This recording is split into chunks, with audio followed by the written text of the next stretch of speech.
नमस्कार दोस्तों, स्वागत है आपका मेरे YouTube चैनल धमाका जीके पर। दोस्तों, आज मैं आपको करवाने जा रही हूँ रुक्मणी भौतिक विज्ञान फिजिक्स का छठा पार्ट। दोस्तों, भौतिक विज्ञान के अब तक हम 5 पार्ट में 501 प्रश्नों को पूरा कर चुके हैं। आज हम इसके छठे भाग में 502 से लेकर 620 प्रश्नों को पूरा करेंगे। दोस्तों, दिया गया कंटेंट अगर आपको पसंद आ रहा हो तो प्लीज़ वीडियो को लाइक और शेयर ज़रूर करें और मेरे YouTube चैनल धमाका जीके को सब्सक्राइब ज़रूर करें, जिससे आगे भी आपको मेरी एग्ज़ाम रिलेटेड वीडियो मिलती रहे। चलिए दोस्तों, वीडियो शुरू करते हैं। दोस्तों, छठे पाठ का 502 प्रश्न है। किस तापमान में सेंटीग्रेड और फ़ारेनहाइट पैमाने का मान समान हो जाता है? किस तापमान में सेंटीग्रेड और फ़ारेनहाइट पैमाने का जो मान है वो समान हो जाता है? आंसर है इसका -40 डिग्री पर। -40 डिग्री तापमान पर सेंटीग्रेड और फ़ारेनहाइट पैमाने का जो मान है वो समान हो जाता है। ये आप ज़रूर याद रखें। 503 प्रश्न है दोस्तों। यदि 100 वाट वाले 10 बल्ब प्रतिदिन 1 घंटा जलते हैं तो प्रतिदिन विद्युत ऊर्जा के उपभोग का मान होगा। यदि 100 वाट वाले 10 बल्ब प्रतिदिन 1 घंटा जलते हैं तो प्रतिदिन विद्युत ऊर्जा के उपभोग का मान होगा। आंसर है इसका 1 यूनिट। आंसर है इसका 1 यूनिट। 1 यूनिट किसका आंसर होगा? यदि 100 वाट का एक बल्ब प्रतिदिन 5 घंटे जलाया जाए तो 30 दिन में 50 पैसे प्रति यूनिट की दर से कितना खर्च लगेगा? यदि 100 वाट का एक बल्ब प्रतिदिन 5 घंटे जलाया जाए तो 30 दिन में 50 पैसे प्रति यूनिट की दर से कितना खर्च लगेगा? आंसर है इसका 7 यानी कि 7.5 रुपए लगेगा। यदि 100 बल्ब का एक बल्ब प्रतिदिन 5 घंटे जलाया जाए तो 30 दिन में 50 पैसे प्रति यूनिट की दर से 7.5 रुपए का खर्च लगेगा। इसमें आपको यूनिट दिया निकालना पड़ेगा। यूनिट आप ऐसे निकाल सकते हैं कि 100 गुना में और जो बल्ब है वाट और गुना में 5 घंटे और गुना में 30 दिन, उसको आप 1000 से अगर आप भाग करते हैं पर यूनिट निकालने के लिए तो उससे कुल यूनिट आपकी निकल के आएगी 15 यूनिट। और 15 यूनिट को 50 पैसे से आप गुना कर दीजिए तो आपका टोटल पैसा आपका निकल के आ जाएगा। ऊष्मा प्रवाह निम्नलिखित में से किसके अंतर का परिणाम है? ऊष्मा प्रवाह निम्नलिखित में से किसके अंतर का परिणाम है? आंसर है इसका तापमान का। ऊष्मा प्रवाह तापमान के अंतर का परिणाम है। ऊष्मा का प्रवाह उच्च तापमान से निम्न तापमान की ओर होता है। 1 कैलोरी 1 ग्राम तांबे के तापमान को अनुमानतः कितना बढ़ाने में समर्थ है? 1 कैलोरी 1 ग्राम तांबे के तापमान को अनुमानतः कितना बढ़ाने में समर्थ है? आंसर है इसका 1 डिग्री सेंटीग्रेड। 1 कैलोरी 1 ग्राम तांबे के तापमान को 1 डिग्री सेंटीग्रेड बढ़ाने के लिए समर्थ है।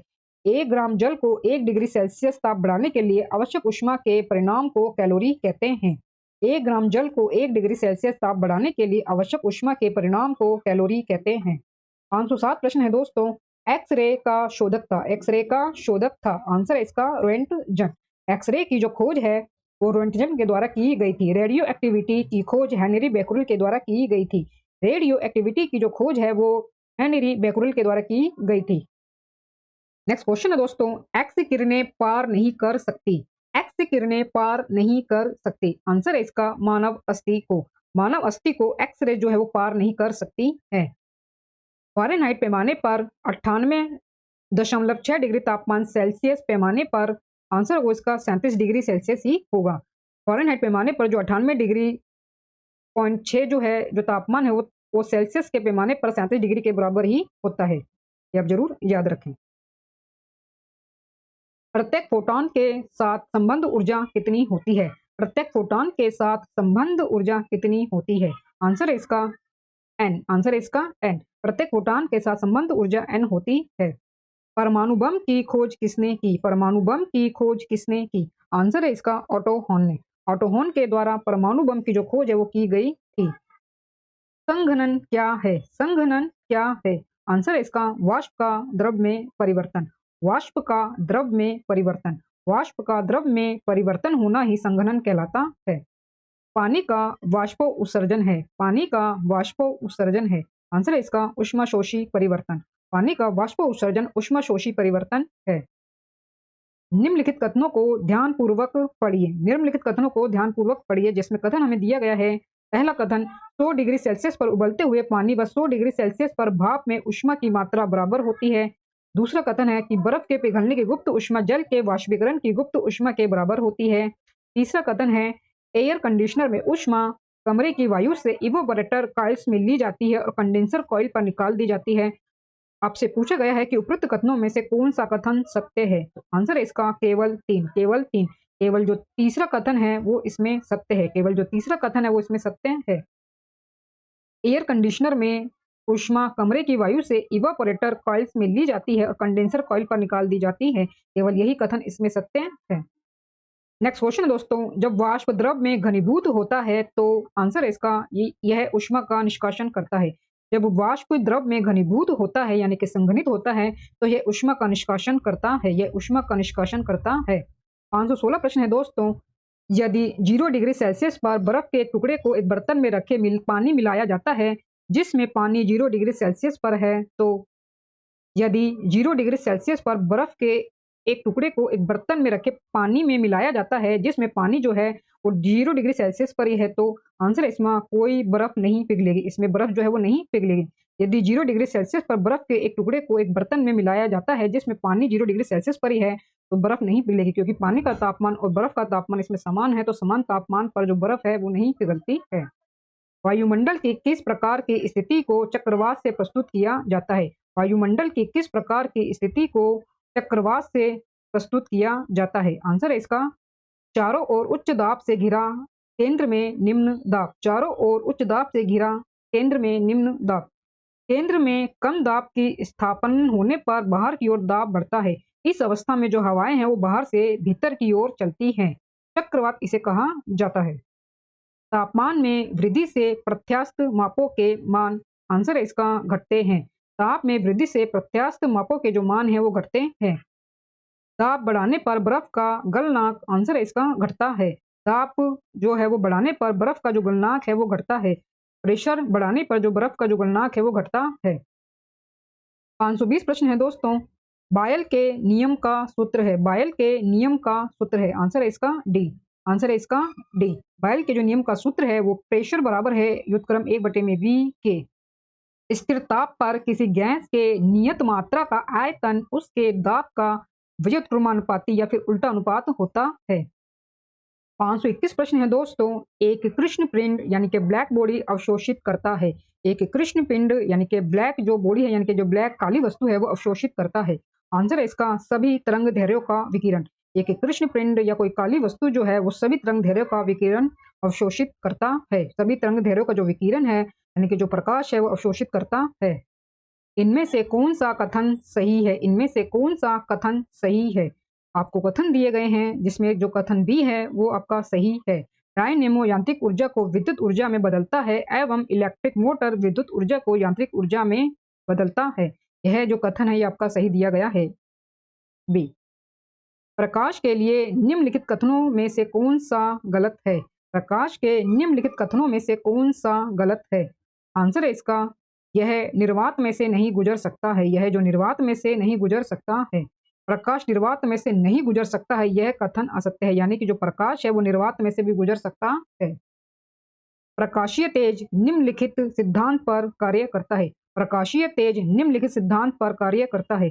आंसर है इसका परावर्तन पर। प्रकाश परावर्तन के सिद्धांत पर प्रकाशीय जो तेज है वो कार्य करता है। परावर्तन के सिद्धांत पर प्रकाशीय तेज कार्य करता है। जब प्रकाश एक माध्यम से दूसरे माध्यम में प्रवेश करता है तो वह अपने पथ से विचलित हो जाता है। ऐसी घटना को प्रकाश का अपवर्तन कहते हैं। ऐसी घटना को प्रकाश का अपवर्तन कहते हैं। जब प्रकाश विरल माध्यम से सघन माध्यम में प्रवेश करता है तो वह अभिलंब की ओर मुड़ता है, और जब प्रकाश सघन माध्यम से विरल माध्यम में प्रवेश करता है तो वह अभिलंब से दूर मुड़ता है। 525 प्रश्न है दोस्तों, सूखा बालू क्यों दिखाई देता है? सूखा बालू चमकीला क्यों दिखाई देता है? सूखा जो बालू है वो चमकीला क्यों दिखाई देता है, जबकि गीला बालू द्युतिहीन होता है यानी कि चमक से हीन होता है? आंसर है इसका कारण परावर्तन है। प्रकाश के परावर्तन के कारण सूखा बालू चमकीला, जबकि गीला बालू दीप्तिहीन यानी कि जो है उसका वो प्रकाश उसमें नहीं होता है, चमकीला वो नहीं दिखाई देता है। 526 प्रश्न है दोस्तों, किसी स्वच्छ जल वाले तालाब की आभासी गहराई वास्तविक गहराई से कम दिखती है, इसका कारण है। किसी स्वच्छ जल वाले तालाब की आभासी गहराई वास्तविक गहराई से कम दिखती है, इसका कारण है, आंसर है इसका अपवर्तन। प्रकाश के अपवर्तन के कारण किसी स्वच्छ जल वाले तालाब की आभासी गहराई वास्तविक गहराई से कम दिखती है। अपवर्तन के उदाहरण आपको दिए गए हैं, जैसे कि पानी में डूबी हुई छड़ी का टेढ़ी दिखाई देना, तारे का टिमटिमाना, पानी में सिक्के का ऊपर उठा हुआ दिखाई देना, सूर्योदय व सूर्यास्त के बाद भी सूर्य दिखाई देना। ये सभी आपके ये जो है अपवर्तन के आपके एग्जाम्पल हैं। मछुआरे को तालाब के किनारे मछली को भाले से मारने की कोशिश में उसे क्या करना चाहिए? मछुआरे को तालाब के किनारे मछली को भाले से मारने की कोशिश में उसे क्या करना चाहिए? आंसर है इसका मछली के नीचे ध्यान लगाना चाहिए। मछुआरे को तालाब के किनारे मछली को भाले से मारने की कोशिश में उसे मछली के नीचे ध्यान लगाना चाहिए। अपवर्तन के कारण तड़ित की चमक उसकी गर्जन सुनाई देने से पहले देखने में आती है। तड़ित की चमक उसकी गर्जन सुनाई देने से पहले देखने में आती है क्योंकि आंसर इसका प्रकाश की गति ध्वनि की गति से अधिक होती है। प्रकाश की गति ध्वनि की गति से अधिक होती है, इस कारण तड़ित की चमक उसकी गर्जन सुनाई देने से पहले आती है। निर्वात में प्रकाश की चाल 3 गुना में 10 की पावर 8 मीटर पर सेकंड होती है। निर्वात में प्रकाश की चाल 3 गुना में 10 की पावर 8 मीटर पर सेकंड होती है और 1 डिग्री हवा में ध्वनि की चाल 330 मीटर पर सेकंड होती है। 1 डिग्री हवा में ध्वनि की जो चाल है वो 330 मीटर पर सेकंड होती है। दोस्तों, वीडियो अच्छा लग रहा हो तो प्लीज वीडियो को लाइक और शेयर जरूर करें और मेरे यूट्यूब चैनल धमाका जीके को सब्सक्राइब जरूर करें, जिससे आगे भी आपको मेरी एग्जाम रिलेटेड वीडियो मिलती रहे। चलिए दोस्तों, आगे बढ़ते हैं हम 529वें प्रश्न की तरफ। एक अवतल दर्पण के वक्रता केंद्र से जाने वाली किरण के लिए आपतित कोण होगा।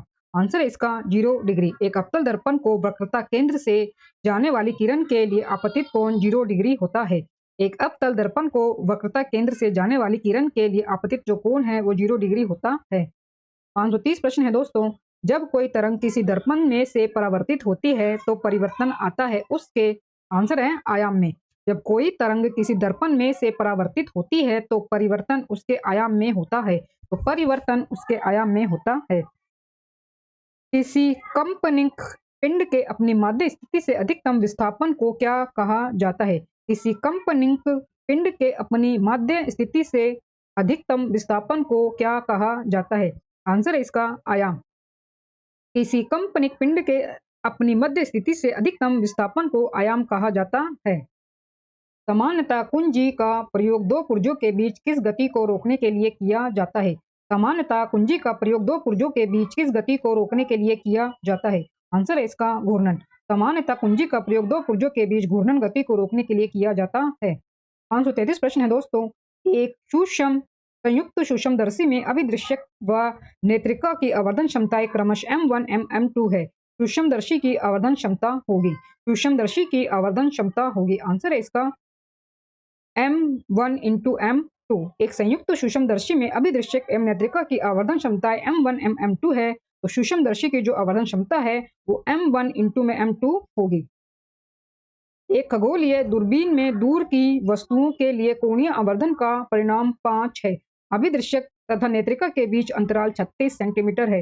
अंतिम प्रतिबिंब अनंत पर बनता है। अभिदृश्यक की फोकस दूरी FO तथा नेत्रिका की फोकस दूरी FE है। आंसर है इसका क्रमशः 30 सेंटीमीटर तथा 6 सेंटीमीटर। एक खगोलीय दूरबीन में दूर की वस्तुओं के लिए कोणीय आवर्धन का परिणाम 5 है। अभिदृश्यक तथा नेत्रिका के बीच की अंतराल 36 सेंटीमीटर है। अंतिम प्रतिबिंब जो है वो अनंत पर बनता है। अभिदृश्यक की फोकस दूरी FO तथा नेत्रिका की फोकस दूरी FE क्रमशः 30 सेंटीमीटर तथा 6 सेंटीमीटर होगी। 30 सेंटीमीटर तथा 6 सेंटीमीटर होगी। यदि लेंस की क्षमता माइनस में 2D यानी कि 2 डायोप्टर है तो फोकस दूरी होगी। यदि लेंस की क्षमता माइनस में 2 डायोप्टर है तो फोकस दूरी होगी। आंसर है इसका माइनस 0.5 मीटर। Minus 0.5 metre. यदि लेंस की क्षमता माइनस में 2 डायोप्टर है तो फोकस दूरी जो है वो माइनस में 0.5 मीटर है। तो फोकस दूरी जो होगी वो माइनस में 0.5 मीटर होगी। तो जो पावर होती है यानी कि जो लेंस की क्षमता होती है वो 1/में होती है फोकस दूरी के, जहां पर ये हमारा मीटर में कन्वर्ट होता है। तो आप इससे निकाल सकते हैं। क्षमता आप यहाँ पे रखिए, माइनस में आपका ये 2D आ जाएगा यहाँ पर और 1/में ये आपका F है और आपको F निकालना है तो ये आपका नीचे आ जाएगा। यानी कि फोकस जो दूरी है वो आपकी बराबर हो जाएगी माइनस में 2। तो जब आप इसको भाग देंगे तो ये आपका आ जाएगा 0.5 माइनस में। तो ये आपका आंसर बन जाएगा। ऐसे आप इसको निकाल सकते हैं। 536वां प्रश्न है दोस्तों। एक आदमी 10 मीटर से अधिक दूरी की वस्तु स्पष्ट नहीं देख पाता है, वह किस दृष्टिदोष से पीड़ित है? एक आदमी 10 मीटर से अधिक दूरी की वस्तु स्पष्ट नहीं देख पाता है तो वह किस दृष्टिदोष से पीड़ित है? आंसर है इसका मायोपिया। आंसर है इसका मायोपिया। एक आदमी 10 मीटर से अधिक दूरी की वस्तु स्पष्ट नहीं देख पाता है तो वह मायोपिया से पीड़ित है। निकट दृष्टि दोष यानी कि जो मायोपिया है, इस दृष्टि दोष में निकट की वस्तु साफ साफ दिखाई देती है किंतु दूर की वस्तु स्पष्ट नहीं दिखाई देती है। इस दृष्टि दोष में अवतल लेंस का चश्मा लगाना चाहिए। अवतल लेंस का चश्मा लगाना चाहिए। दीर्घ दृष्टि दोष या हाइपरमेट्रोपिया इस दृष्टि में दूर की जो वस्तु है वो स्पष्ट दिखाई देती है किंतु निकट की वस्तु स्पष्ट दिखाई नहीं देती है। इस दृष्टि दोष में उत्तल लेंस का जो चश्मा है वो लगाना चाहिए। एक मनुष्य को 75 सेंटीमीटर दूरी तक नहीं दिखाई पड़ने पर कौन सा दृष्टि दोष होगा? एक मनुष्य को 75 सेंटीमीटर दूरी तक नहीं दिखाई पड़ने पर कौन सा दृष्टि दोष होगा? आंसर है इसका हाइपरमेट्रोपिया। एक मनुष्य को 75 सेंटीमीटर दूरी तक नहीं दिखाई पड़ने पर हाइपरमेट्रोपिया दृष्टि दोष होता है। निम्नलिखित में से किस से सूर्य प्रकाश को नाभि बिंदु पर लाने में प्रयोग किया जा सकता है? निम्नलिखित में से किस से सूर्य के प्रकाश को नाभि बिंदु पर लाने में प्रयोग किया जा सकता है? आंसर है इसका अवतल दर्पण का। आंसर है इसका अवतल दर्पण का। अवतल दर्पण का प्रयोग सूर्य प्रकाश को नाभि बिंदु पर लाने में किया जाता है।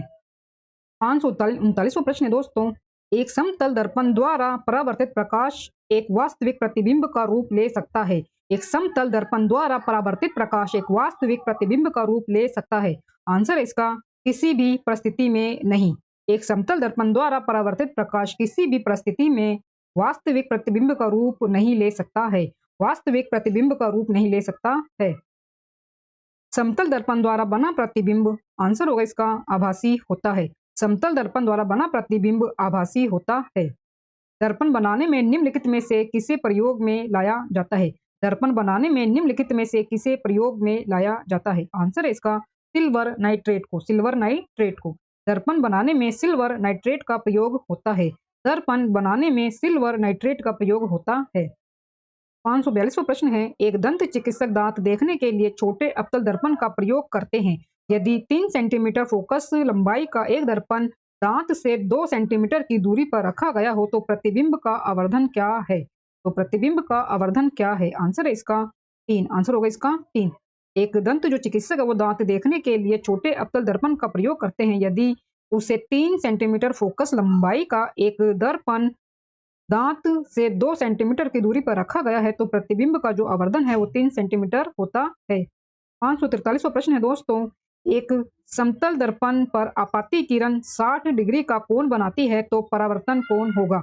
एक समतल दर्पण पर आपाती किरण 60 डिग्री का कोण बनाती है तो परावर्तन कोण होगा। आंसर है इसका 60 डिग्री। आंसर होगा इसका 60 डिग्री। एक समतल दर्पण पर आपतित किरण 60 डिग्री का कोण बनाती है तो परावर्तन कोण 60 डिग्री का होता है। समतल दर्पण में जिस कोण से किरण आपतित होती है उसी कोण से परावर्तित भी होती है। यानी कि समतल दर्पण में जो किरण है वो अगर जिस माध्यम से डिग्री से आती है उसी में फिर वो परावर्तित भी होती है। सेम टू सेम ही आपका आएगा। यानी कि आपतन कोण परावर्तन कोण के ही बराबर होता है समतल दर्पण में। 544वां प्रश्न है, चित्र में 2 समतल दर्पण AO और OB है। चित्र में 2 समतल दर्पण A से O और O से B है। प्रकाश की किरण XY दर्पण OB के बिंदु Y पर आपतित होती है। दर्पण AO से परावर्तित होने के बाद किरण XY की दिशा होगी। आंसर है इसका ऑप्शन डी। Option D. यह OB पर लंब होगी। यह OB पर लंब होगी। किरण जो XY है वो OB पर लंब होगी। स्प्रिंग बैलेंस इनमें से किस सिद्धांत पर कार्य करता है? स्प्रिंग बैलेंस इनमें से किस सिद्धांत पर कार्य करता है? आंसर है इसका हुक का नियम पर। हुक का नियम पर। स्प्रिंग जो बैलेंस है वो हुक के नियम के सिद्धांत पर कार्य करता है। आप जरूर याद रखें। प्रत्यास्थ सीमा के अंदर ठोस वस्तुओं में उत्पन्न प्रतिबल विकृति के समानुपाती होता है। इसे हुक का नियम कहते हैं। इसे हुक का नियम कहते हैं। दोस्तों वीडियो अच्छा लग रहा हो तो प्लीज वीडियो को लाइक और शेयर जरूर करें और मेरे YouTube चैनल धमाका जीके को सब्सक्राइब जरूर करें जिससे आगे भी आपको मेरी एग्जाम रिलेटेड वीडियो मिलती रहे। दोस्तों आगे बढ़ते हैं। यदि वायुमंडल नहीं हो तो पृथ्वी से आकाश किस रंग का दिखाई देगा? यदि वायुमंडल नहीं हो तो पृथ्वी से जो आकाश है वो किस रंग का दिखाई देगा? आंसर है इसका काला। यदि वायुमंडल नहीं हो तो पृथ्वी से जो आकाश है वो काले रंग का दिखाई देगा। आकाश का रंग प्राय नीला दिखाई पड़ता है। आंसर है इसका प्रकीर्णन के कारण। आकाश का रंग प्रकीर्णन के कारण नीला दिखाई देता है। आकाश का जो रंग है वो प्रकीर्णन के कारण नीला दिखाई देता है। जब वो प्रकाश किसी ऐसे माध्यम से गुजरता है जिसमें धूल तथा अन्य पदार्थों के अत्यंत सूक्ष्म कण होते हैं तो इनके द्वारा प्रकाश सभी दिशाओं में असमान रूप से प्रसारित हो जाता है। इस घटना को प्रकाश का प्रकीर्णन कहते हैं। बैंगनी रंग का प्रकाश का प्रकीर्णन सबसे अधिक तथा लाल रंग के प्रकाश का जो प्रकीर्णन है वो सबसे कम होता है। समुद्र में जल का रंग नीला दिखता है। समुद्र में जल का रंग नीला दिखता है निम्न के कारण। आंसर है इसका जल के अणुओं द्वारा नीले प्रकाश का प्रकीर्णन। समुद्र के जल का नीला रंग दिखाई देता है क्योंकि जल के अणुओं के द्वारा नीले प्रकाश का प्रकीर्णन होता है। सर सीवी रमन को उनके किस कार्य के लिए नोबेल पुरस्कार मिला था? सर सीवी रमन को उनके किस कार्य के लिए नोबेल पुरस्कार मिला था? आंसर है इसका प्रकाश के प्रकीर्णन के अध्ययन के लिए। प्रकाश के प्रकीर्णन के अध्ययन के लिए जिसे रमन प्रभाव कहा जाता है, सर सीवी रमन को इस कार्य के लिए नोबेल पुरस्कार दिया गया था। सूर्य की किरणों की तीव्रता मापने वाला उपकरण को क्या कहते हैं? सूर्य की किरणों की तीव्रता मापने वाले उपकरण को क्या कहते हैं? आंसर है इसका एक्टियोमीटर। सूर्य की किरणों की तीव्रता मापने वाले उपकरण को एक्टियोमीटर कहते हैं। टेस्कोग्राफ का जो आविष्कार है वो जेसी बोस के द्वारा किया गया था। इससे पौधों में वृद्धि या उनकी लंबाई नापी जाती है। 551 प्रश्न है दोस्तों। कैमरे में किस प्रकार का लेंस उपयोग में लिया जाता है? कैमरे में किस प्रकार के लेंस जो है वो उपयोग में लिया जाता है? आंसर है इसका उत्तल। कैमरे में उत्तल लेंस का उपयोग किया जाता है। कैमरे में उत्तल लेंस का उपयोग किया जाता है। निम्न में से कौन मैग्नीफाइंग ग्लास की भांति प्रयुक्त होता है? निम्न में से कौन मैग्नीफाइंग ग्लास की भांति प्रयुक्त होता है? आंसर है इसका अभिसारी लेंस। अभिसारी लेंस। अभिसारी लेंस मैग्नीफाइंग ग्लास के रूप में प्रयोग किया जाता है। निम्न में से कौन सा दर्पण दी हुई जगह पर प्रकाश को संकेतित करने के लिए उपयोग में लाया जाता है? निम्न में से कौन सा दर्पण दी हुई जगह पर प्रकाश को संकेंद्रित करने के लिए प्रयोग में लाया जाता है? आंसर है इसका अवतल दर्पण। आंसर है इसका अवतल दर्पण। प्रकाश के संकेंद्रित करने के लिए अवतल दर्पण का प्रयोग लाया जाता है। अवतल दर्पण का जो प्रयोग है वो किया जाता है। ध्वनि तरंगे हैं। आंसर है इसका अनुदैर्घ्य। ध्वनि तरंगे अनुदैर्घ्य तरंगे हैं। और ध्वनि जो तरंगे हैं वो अनुदैर्घ्य तरंगे हैं। जब तरंग की गति की दिशा माध्यम के कणों के कंपन करने की दिशा में होती है तो इस तरंग को अनुदैर्घ्य तरंग कहते हैं। अनुदैर्घ्य तरंग में संपीड़न एवं विरलन होता है। यह तरंग ठोस, द्रव एवं गैस तीनों माध्यम में उत्पन्न होती है। 555वां प्रश्न है। निम्न माध्यम में ध्वनि का वेग सर्वाधिक है। निम्न माध्यम में से ध्वनि का वेग सर्वाधिक है। आंसर है इसका ठोस धातु में। ठोस धातु में ध्वनि का वेग सबसे अधिक होता है। जब कोई तरंग एक स्थान से दूसरे स्थान तक जाती है तो वह परिवहन करती है। जब कोई तरंग एक स्थान से दूसरे स्थान तक जाती है तो वह परिवहन करती है। आंसर है इसका ऊर्जा का। जब कोई तरंग एक स्थान से दूसरे स्थान तक जाती है तो ऊर्जा का परिवहन करती है। ऊर्जा का परिवहन करती है। जब हमें कोई ध्वनि सुनाई पड़ती है तो हम इसके स्रोत का अनुमान लगा सकते हैं। जब हमें कोई ध्वनि सुनाई पड़ती है तो हम इसके स्रोत का अनुमान लगा सकते हैं। आंसर है इसका ध्वनि की तीव्रता से। जब हमें कोई ध्वनि सुनाई पड़ती है तो हम इसके स्रोत का अनुमान उसकी ध्वनि की तीव्रता से लगाते हैं। ऑप्टिक फाइबर को आमतौर पर किस में प्रयोग किया जाता है? ऑप्टिक फाइबर को आमतौर पर किस में प्रयोग किया जाता है? आंसर है इसका संचार में। ऑप्टिक फाइबर को आमतौर पर संचार में उपयोग किया जाता है। यह प्रकाश के पूर्ण आंतरिक परावर्तन के सिद्धांत पर कार्य करता है। 559वां प्रश्न है दोस्तों। आंख के रेटिना पर बना बिंब होता है। आंख के रेटिना पर बना बिंब होता है। आंसर इसका वास्तविक और उल्टा। आंख के रेटिना पर वास्तविक और उल्टा प्रतिबिंब बनता है। आंख के रेटिना पर वास्तविक और उल्टा प्रतिबिंब बनता है। एक व्यक्ति उन वस्तुओं के चित्र कैमरा फिल्मों के प्रयोग से ले सकता है जो आंख से स्पष्ट दिखाई नहीं पड़ती है, जो निम्नलिखित के लिए स्वीकार्य है। एक व्यक्ति उन वस्तुओं के चित्र कैमरा फिल्मों के प्रयोग से ले सकता है जो आंख से स्पष्ट दिखाई नहीं पड़ती हैं, जो निम्नलिखित के लिए स्वीकार्य हैं। आंसर है इसका अवरक्त किरणें। अवरक्त किरणों की सहायता से एक व्यक्ति उन वस्तुओं के चित्र कैमरा फिल्म के प्रयोग से ले सकता है जो आंख से स्पष्ट दिखाई नहीं पड़ती हैं, जो आंख से स्पष्ट दिखाई नहीं पड़ती हैं। 561वां प्रश्न है दोस्तों। यद्यपि पानी पारदर्शक है, यद्यपि पानी पारदर्शक है, फिर भी कुहासा में पानी की बूंदों के होने के बावजूद दूर की वस्तु नहीं देखी जा सकती है, क्योंकि आंसर है इसका प्रकाश किरणों का पूर्ण आंतरिक परावर्तन होता है, जिससे प्रकाश सीधा प्रेक्षक की आंखों तक नहीं पहुंच पाता है। प्रकाश किरणें का पूर्ण आंतरिक परावर्तन होता है, जिससे प्रकाश सीधा प्रेक्षक की आंखों तक नहीं पहुंच पाता है। इस कारण पानी पारदर्शक है, फिर भी कुहासा में पानी की बूंदों के होने के बावजूद दूर की वस्तु नहीं देखी जा सकती है। प्रकाश किरणें का पूर्ण आंतरिक परावर्तन होता है, जिससे प्रकाश सीधा प्रेक्षक की आंखों तक नहीं पहुंच पाता है। इस कारण पानी पारदर्शक है, फिर भी कुहासा में पानी की बूंदों के होने के बावजूद दूर की वस्तु नहीं देखी जा सकती है। नेक्स्ट क्वेश्चन है दोस्तों, अगर प्रकाश का आपतन कोण 90 डिग्री है तो अपवर्तन के बाद कोण 30 डिग्री है। माध्यम का अपवर्तनीय सूचक है। आंसर है इसका 2। आंसर है इसका 2। अगर प्रकाश का आपतन कोण 90 डिग्री है तो अपवर्तन के बाद कोण 30 है, तो माध्यम का अपवर्तनीय सूचक जो है वो 2 है। एक 2 सेंटीमीटर लंबी वस्तु को एक 10 सेंटीमीटर फोकस दूरी वाले अवतल दर्पण से 15 सेंटीमीटर की दूरी पर स्थापित किया जाता है। प्रतिबिंब दर्पण से कितनी दूरी पर होगा? प्रतिबिंब दर्पण से कितनी दूरी पर होगा? आंसर है इसका 30 सेंटीमीटर। प्रतिबिंब जो है वो दर्पण से 30 सेंटीमीटर की दूरी पर होगा। प्रिज्म का कोण 60 डिग्री है। प्रिज्म के पदार्थ का अपवर्तनांक √2 है। एक किरण 45 के कोण पर आपतित होती है। निर्गत किरण द्वारा बना कोण है। आंसर है इसका 30 डिग्री। निर्गत किरण द्वारा बना जो कोण है वो 30 डिग्री होगा। पानी और कांच का अपवर्तनांक क्रमशः 4/3 व 3/2 है। पानी और कांच का अपवर्तनांक क्रमशः 4/3 और 3/2 है। कांच के सापेक्ष पानी का अपवर्तनांक क्या होगा? कांच के जो सापेक्ष है वो पानी का अपवर्तनांक आपको इसमें फार्मूला दिया गया है। पानी का अपवर्तनांक आप रखिए 4/3 और कांच का आप रखिए 3/2। तो 4/3 इंटू 2/3 आपका हो जाएगा, तो 4 दूनी 8 और 3 तिया 9 आपका ये आंसर आ जाएगा।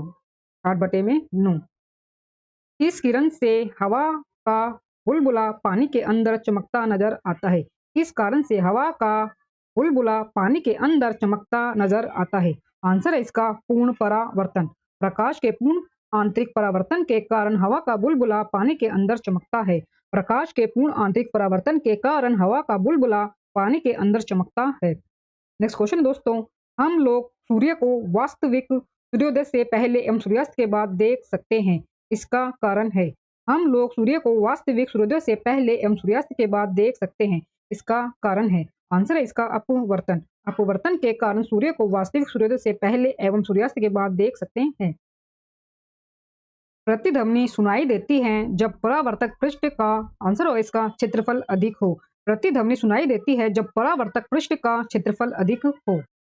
परावर्तक पृष्ठ का क्षेत्रफल अधिक होने के कारण प्रतिध्वनि सुनाई देती है।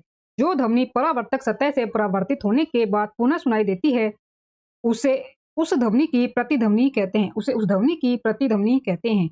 प्रतिध्वनि सुनने के लिए श्रोता और परावर्तक सतह के बीच कम से कम 16.6 यानी कि लगभग 17 मीटर की दूरी होनी चाहिए। लगभग 17 मीटर की दूरी होनी चाहिए। कान पर ध्वनि का प्रभाव 1/10 सेकंड तक रहता है। इसे श्रुति निर्बद्ध कहते हैं। इसे श्रुति निर्बद्ध कहते हैं, ये आप जरूर याद रखें। वायु में ध्वनि का लगभग वेग है। वायु में ध्वनि का लगभग वेग है। आंसर है इसका 330 मीटर पर सेकंड। वायु में ध्वनि का वेग लगभग 330 मीटर पर सेकंड है। ध्वनि का वेग निर्भर करता है। ध्वनि का जो वेग है वो निर्भर करता है। आंसर है इसका तरंग दैर्ध्य पर। ध्वनि का वेग निर्भर करता है तरंग दैर्ध्य पर। ध्वनि का जो वेग है वो निर्भर करता है तरंग दैर्ध्य पर। निम्नलिखित में से किस रंग की सर्वाधिक तरंग दैर्ध्य होती है? आंसर है इसका लाल रंग की। लाल रंग की जो तरंग दैर्ध्य है वो सबसे अधिक एवं बैंगनी रंग का सबसे कम तरंग दैर्ध्य होता है। ये आप जरूर याद रखें। सूर्य के प्रकाश में किस रंग का प्रकीर्णन सबसे अधिक होता है? सूर्य के प्रकाश में किस रंग का प्रकीर्णन सबसे अधिक होता है? आंसर है इसका बैंगनी रंग का। बैंगनी रंग का जो प्रकीर्णन है वो सबसे अधिक तथा लाल रंग का प्रकीर्णन सबसे कम होता है। अगर हम तरंग दैर्ध्य की बात करें तो वो लाल रंग की अधिक होती है, और जो प्रकीर्णन है वो सबसे कम लाल रंग का होता है। और बैंगनी रंग का जो प्रकीर्णन है वो सबसे अधिक, परंतु बैंगनी रंग की जो तरंग दैर्ध्य है वो सबसे कम होती है। किस रंग का तरंग दैर्ध्य कम होता है? आंसर होगा इसका बैंगनी। ध्वनि तीव्रता की डेसिबल में वह अधिकतम सीमा जिससे ऊपर व्यक्ति सुन नहीं सकता है। ध्वनि तीव्रता की डेसिबल में वह अधिकतम सीमा जिससे ऊपर व्यक्ति सुन नहीं सकता है। आंसर इसका 95। ध्वनि तीव्रता की डेसिबल में 95 डेसिबल से ऊपर जिससे व्यक्ति सुन नहीं सकता है, ये 95 हमारी होगी। 575 प्रश्न है दोस्तों, समय के सूक्ष्म अंतर को सटीक रूप से मापता है। समय के सूक्ष्म अंतर को सटीक रूप से मापता है। आंसर है इसका क्वार्ट्ज क्लॉक। क्वार्ट्ज क्लॉक समय के सूक्ष्म अंतर को सटीक रूप से क्वार्ट्ज क्लॉक मापता है, ये आप जरूर याद रखें। दोस्तों वीडियो अच्छा लग रहा हो तो प्लीज वीडियो को लाइक और शेयर जरूर करें और मेरे यूट्यूब चैनल धमाका जीके को सब्सक्राइब जरूर करें, जिससे आगे भी आपको मेरी एग्जाम रिलेटेड वीडियो मिलते रहे। नेक्स्ट क्वेश्चन है दोस्तों, दूरी की एक इकाई नॉटिकल माइल का प्रयोग किया जाता है। दूरी की एक इकाई नॉटिकल माइल का प्रयोग किया जाता है। आंसर है इसका नेविगेशन में। दूरी की एक इकाई नॉटिकल माइल का जो प्रयोग है वो नेविगेशन में किया जाता है। नेक्स्ट क्वेश्चन है, 10 एम्पियर फ्यूज के साथ 220 वाट प्रदाय पर 200 वाट के कुल कितने बल्बों को सुरक्षित उपयोग में लिया जा सकता है।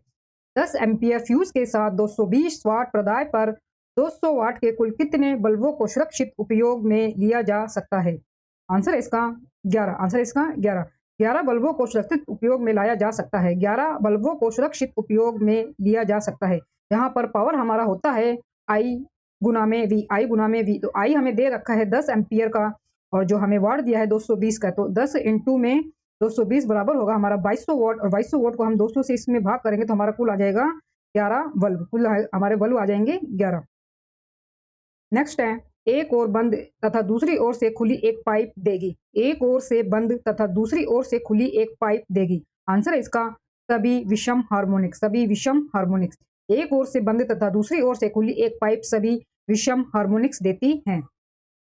इंद्रधनुष में कितने रंग होते हैं। आंसर है इसका 7। प्रकाश की गति की तुलना में रेडियो तरंग की गति, आंसर है इसका, एक समान होती है। प्रकाश की गति की तुलना में रेडियो तरंग की गति एक समान होती है। एक समतल अवतल लेंस 1.5 अपवर्तनांक वाले कांच से बना हुआ है। वह उसके वक्र फलक की वक्रता त्रिज्या 50 सेंटीमीटर है। लेंस की पावर होगी, लेंस की पावर होगी। आंसर है इसका -1 डायोप्टर। माइनस में 1 डायोप्टर। डेसिबल के मापनी में 20 डेसिबल ध्वनि 10 डेसिबल ध्वनि से डैश गुना अधिक उच्च है। आंसर होगा इसका 2 गुना। आंसर है इसका 2 गुना, क्योंकि जो 20 है ये 10 का 2 गुना है। 20 जो है वो 10 का 2 गुना है, तो 2 गुना इसका आंसर आ जाएगा। एक टीवी सेट को संचालित करने के लिए टीवी रिमोट कंट्रोल निम्नलिखित में से किसका उपयोग करता है।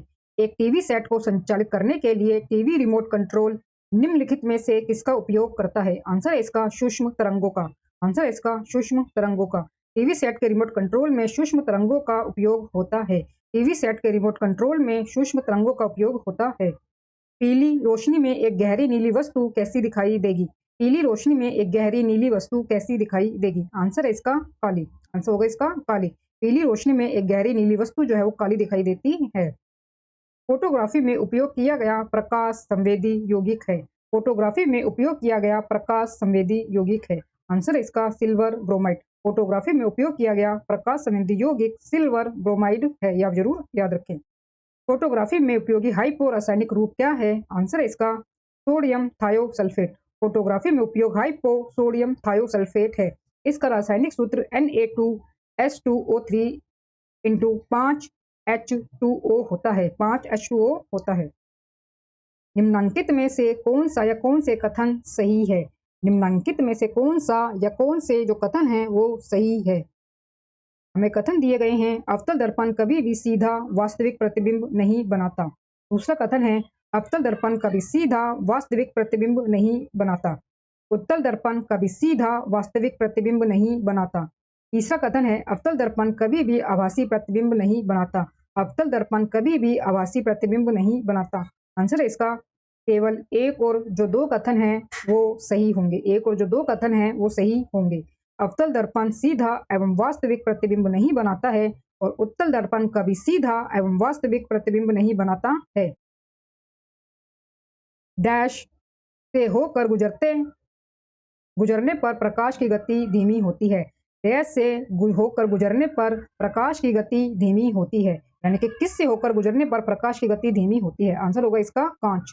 कांच से होकर गुजरने पर प्रकाश की जो गति है वो धीमी होती है। जल में प्रकाश की जो चाल है वो 2.25 गुना में 10 की पावर 8 मीटर पर सेकंड होगी और कांच में प्रकाश की चाल 2 गुना में 10 की पावर 8 मीटर पर सेकंड होगी। निर्वात में प्रकाश की चाल 3 गुना में 10 की पावर 8 मीटर पर सेकंड होगी। निर्वात की तुलना में हवा में प्रकाश की चाल 0.03% कम, पानी में 25% कम तथा कांच में 35% कम होती है। यह जरूर याद रखें। पराबैंगनी किरणों को कौन अवशोषित करता है। पराबैंगनी किरणों को कौन अवशोषित करता है। आंसर है इसका ओजोन परत। ओजोन जो परत है वो पराबैंगनी किरणों को अवशोषित करता है। श्वेत प्रकाश जब प्रिज्म से गुजरता है तो जो वर्ग सबसे कम विचलित होता है वह है, आंसर है इसका लाल। श्वेत प्रकाश जब प्रिज्म से गुजरता है तो लाल रंग का विचलन सबसे कम होता है। लाल रंग का जो विचलन है वो सबसे कम होता है। एरोप्लेन में फाउंटेन पेन साथ ले जाने पर उसकी स्याही रिसने लगती है, क्योंकि आंसर है इसका वायुमंडलीय दबाव समुद्र स्तर पर कम होता है।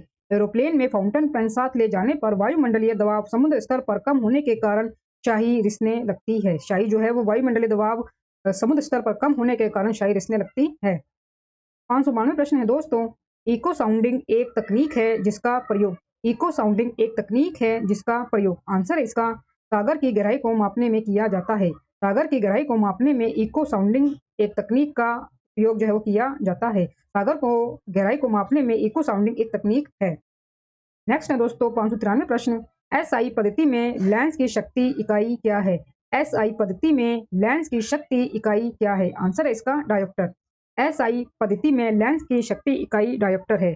एसआई पद्धति में लेंस की शक्ति इकाई डायोप्टर है। ध्वनि के शोरगुल का मापन होता है। ध्वनि के शोरगुल का मापन होता है, आंसर है इसका डेसिबल में। आंसर होगा इसका डेसिबल में। 595 प्रश्न है दोस्तों, विद्युत चुंबकीय तरंगों में से कौन सा तरंग दैर्घ्य सबसे लंबा है? विद्युत चुंबकीय तरंगों में से कौन सा तरंग दैर्घ्य सबसे लंबा है? आंसर होगा इसका 3.66 गुना में 10 की पावर 3 मीटर, क्योंकि जो सबसे बड़ी जो संख्या है वो हमारी 3.66 और 10 की पावर जो 3 इसमें सबसे अधिक है। सबसे लंबा तरंग दैर्घ्य 3.66 गुना में 10 की पावर 3 मीटर है। यह हमारा सबसे लंबा तरंग दैर्घ्य होगा। सबसे कम तरंग लंबाई वाली किरणें हैं। सबसे कम तरंग लंबाई वाली किरणें हैं, आंसर है इसका गामा किरणें। सबसे कम लंबाई वाली जो तरंगे हैं वो गामा किरणें हैं। इनकी जो रेंज है वो सबसे छोटी होती है। प्रकाश का दो अलग स्वरूप है। प्रकाश का दो अलग स्वरूप है, आंसर है इसका विवर्तन तथा फोटो इलेक्ट्रिक प्रभाव। प्रकाश के दो अलग स्वरूप हैं, एक तो विवर्तन तथा दूसरा फोटो इलेक्ट्रिक प्रभाव। क्षितिज के समीप सूर्य और चंद्रमा दीर्घवृत्ताकार रूप में परिवर्तित होते हैं, इसका कारण है। क्षितिज के समीप सूर्य और चंद्रमा दीर्घवृत्ताकार रूप में परिवर्तित होते हैं, इसका कारण है, आंसर है इसका अपवर्तन। अपवर्तन के कारण क्षितिज के समीप सूर्य और चंद्रमा दीर्घवृत्ताकार रूप में परिवर्तित होते हैं, ये आप जरूर याद रखें। नेक्स्ट क्वेश्चन दोस्तों, एक सवरित्र यंत्र वायु में 1 सेकंड में 256 बार दोलन करता है। जब ध्वनि का वेग 330 मीटर पर सेकंड है तो ध्वनि का तरंग दैर्घ्य है। ध्वनि का तरंग दैर्घ्य है, आंसर है इसका 1.29 मीटर। तरंग दैर्घ्य का जो फार्मूला होता है तो ये कुछ ऐसे होता है कि चाल बटे में, यानी कि तरंग की चाल बटे में उसकी आवृत्ति नीचे आ जाती है। तरंग की आवृत्ति यानी कि जो वो कितनी बार का दोलन हो रहा है। तो चाल हमें दी गई है 330 मीटर और बटे में 256 जो है वो नीचे आ जाएगा। तो आंसर हमारा लगभग 1.29 मीटर आ जाएगा। तो इस फार्मूले से आप इसको तरंग दैर्घ्य को निकाल सकते हैं। ऐसी तरंगे जिनका ध्रुवीकरण नहीं हो सकता है कहलाती है, आंसर है इसका अनुदैर्घ्य तरंगे। ऐसी तरंगे जिनका ध्रुवीकरण नहीं हो सकता है अनुदैर्घ्य तरंगे कहलाती हैं। प्रकाश निर्वात में भी चलता है। प्रकाश निर्वात में भी चलता है क्योंकि प्रकाश संबंधित है, आंसर है इसका चुंबकीय क्षेत्र से। प्रकाश चुंबकीय तरंग है इसलिए निर्वात में भी चलता है। प्रकाश एक चुंबकीय तरंग है इसलिए निर्वात में भी चलता है। लाल रंग नीले रंग से किस बात में भिन्न होता है? आंसर है इसका सभी में, आंसर है इसका सभी के अंदर। लाल जो रंग है वो आवृत्ति, तरंग दैर्घ्य और आयाम तीनों में भिन्न होता है। मायोपिक आंख किसके प्रयोग द्वारा ठीक की जा सकती है? मायोपिक आंख किसके प्रयोग द्वारा ठीक की जा सकती है? आंसर है इसका अवतल लेंस। मायोपिया यानी कि निकट दृष्टि दोष अवतल लेंस से ठीक किया जा सकता है। 604 प्रश्न है दोस्तों, निकट दृष्टिकोण सही की जा सकती है। निकट दृष्टिकोण जो है दोष जो है वो सही की जा सकती है, आंसर है इसका अवतल लेंस के द्वारा। अवतल लेंस के द्वारा जो है वो निकट दृष्टि दोष को ठीक किया जा सकता है, ये आप जरूर याद रखें। दोस्तों वीडियो अच्छा लग रहा हो तो प्लीज वीडियो को लाइक और शेयर जरूर करें और मेरे यूट्यूब चैनल धमाका जीके को सब्सक्राइब जरूर करें, जिससे आगे भी आपको मेरी एग्जाम रिलेटेड वीडियो मिलती रहे। दोस्तों आगे बढ़ते हैं 605 प्रश्न की तरफ। पानी में हवा के बुलबुले डैश के जैसा कार्य करेगा। पानी में हवा के बुलबुले डैश के जैसा कार्य करेगा, आंसर है इसका अवतल लेंस। पानी में हवा के बुलबुले अवतल लेंस की तरह कार्य करता है। सूर्य से पृथ्वी तक पहुंचने में सूर्य प्रकाश को कितना समय लगता है? सूर्य से पृथ्वी तक पहुंचने में सूर्य प्रकाश को कितना समय लगता है? आंसर है इसका 8 मिनट। सूर्य से पृथ्वी तक पहुंचने में सूर्य के प्रकाश को 8 मिनट यानी कि 520 सेकेंड लगते हैं। 607 प्रश्न है दोस्तों, निम्नलिखित में से कौन सा रंग दिया को अधिकतम दर्शनीयता देता है? निम्नलिखित में से कौन सा रंग दिया को अधिकतम दर्शनीयता देता है? आंसर है इसका पीला। पीला रंग दिया को अधिकतम दर्शनीय बनाता है। 608 प्रश्न है दोस्तों, एक छोटे रंगीन टुकड़ों से बनने वाले आश्चर्यजनक आकारों को देखने के लिए उपयोग में लाया जाने वाला यंत्र है। छोटे रंगीन टुकड़ों से बनने वाले आश्चर्यजनक आकारों को देखने के लिए उपयोग में लाए जाने वाला यंत्र है। आंसर है इसका कैलिडोस्कोप। कैलिडोस्कोप में छोटे रंगीन टुकड़ों से बनने वाले आश्चर्यजनक आकारों को देखने के लिए उपयोग में लाया जाता है। एपीडियास्कोप का उपयोग चित्रों को पर्दे पर प्रक्षेपण के लिए किया जाता है। एपीडियास्कोप का उपयोग चित्रों को पर्दे पर प्रक्षेपण के लिए किया जाता है। माइक्रोस्कोप जो है ये छोटी वस्तुओं को आवर्धित करके बड़ा करके देता है, अतः जिन वस्तुओं को आंखों से नहीं देखा जा सकता है उन्हें इस उपकरण से हम देख सकते हैं, माइक्रोस्कोप के जरिए। रेलगाड़ी जब स्टेशन पर पहुंचती है तो वह अपनी स्वाभाविक ध्वनि आवृत्ति से बढ़ती हुई लगती है, इसका कारण है। रेलगाड़ी जब स्टेशन पर पहुंचती है तो वह अपनी स्वाभाविक ध्वनि आवृत्ति से बढ़ती हुई लगती है, इसका कारण है। आंसर है इसका डॉपलर प्रभाव। डॉपलर प्रभाव के कारण रेलगाड़ी जब स्टेशन पर पहुंचती है तो वह अपनी स्वाभाविक ध्वनि आवृत्ति से बढ़ती हुई लगती है। 610 प्रश्न है दोस्तों, पास आती हुई रेलगाड़ी की सीटी की आवृत्ति या तीक्ष्णता बढ़ती जाती है, ऐसा किस परिघटना के कारण होता है? पास आती हुई रेलगाड़ी की सीटी की आवृत्ति या तीक्ष्णता बढ़ती जाती है, ऐसा किस परिघटना के कारण होता है? आंसर है इसका डॉपलर प्रभाव। डॉपलर प्रभाव के कारण पास आती हुई रेलगाड़ी की सीटी की आवृत्ति या तीक्ष्णता बढ़ती जाती है। ब्रह्मांड की उत्पत्ति के बारे में बिग बैंग सिद्धांत में वर्णन है।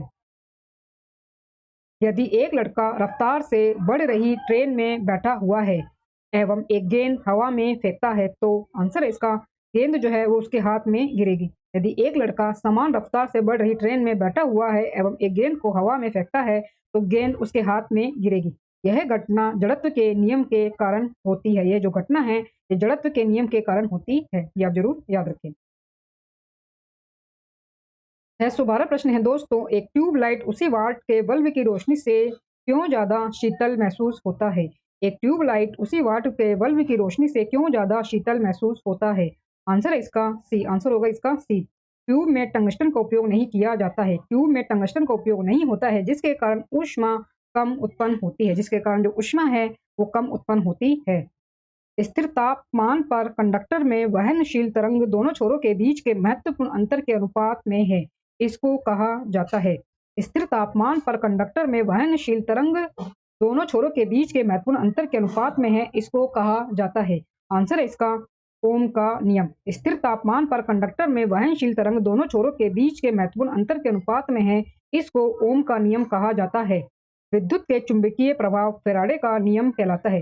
विद्युत के चुंबकीय प्रभाव फैराडे का नियम कहलाता है। नेक्स्ट क्वेश्चन दोस्तों, हाइड्रोजन बम किस सिद्धांत पर बनाया जाता है? हाइड्रोजन बम किस सिद्धांत पर बनाया जाता है? आंसर है इसका nuclear fusion. Hydrogen bomb nuclear fusion यानी कि नाभिकीय संलयन के सिद्धांत पर आधारित होता है।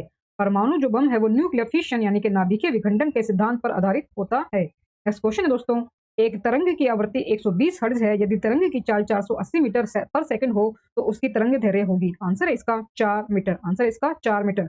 जहां पर तरंग दैर्घ्य का हमें सूत्र दिया गया है, तरंग की चाल जो कि 480 है और तरंग की आवृत्ति 120 है, उसे हम भाग करेंगे तो 4 मीटर आंसर इसका आ जाएगा। एक व्यक्ति अपनी आंख से 60 सेंटीमीटर से कम दूरी पर रखी वस्तु को स्पष्ट नहीं देख पाता है। इस दोष के निवारण के लिए उसे कितनी क्षमता के लेंस का प्रयोग करना होगा? इस दोष के निवारण के लिए उसे कितनी क्षमता के लेंस का प्रयोग करना होगा? आंसर है इसका 7/3 डायोप्टर। 7/3 डायोप्टर।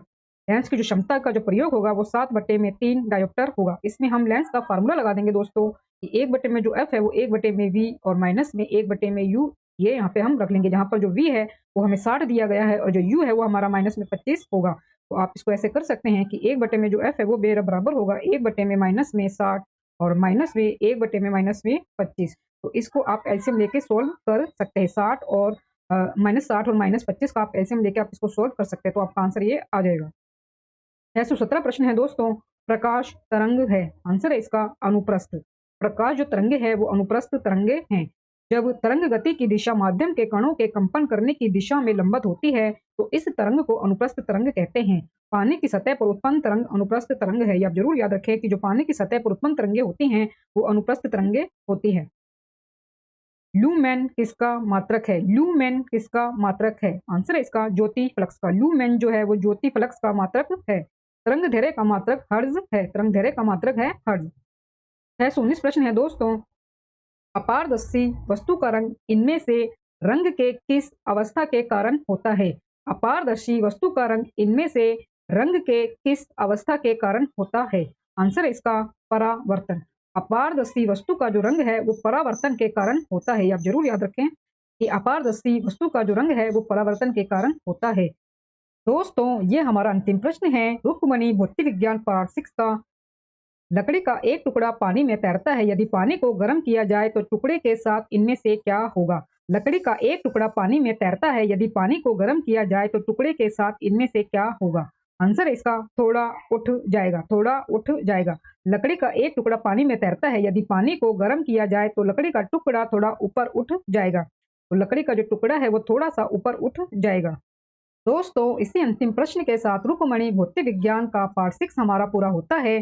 दोस्तों वीडियो अच्छा लगा हो तो प्लीज वीडियो को लाइक और शेयर जरूर करें और मेरे यूट्यूब चैनल धमाका जीके को सब्सक्राइब जरूर करें, जिससे आगे भी आपको मेरी एग्जाम रिलेटेड वीडियो मिलती रहे। दोस्तों मिलते हैं नेक्स्ट वीडियो में नए टॉपिक के साथ, तब तक के लिए धन्यवाद।